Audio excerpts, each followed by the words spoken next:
yurti xalqimizning eng ulug' g'ururidir.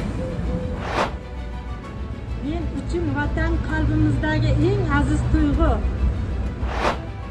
Yangi O'zbekistonning kuchi bilimli, vatanparvar va fidoyi yoshlaridadir. O'zbekiston tinchlik, do'stlik va birodarlik yurti. Mustaqillik xalqimizning eng buyuk ne'mati va bebaho boyligidir.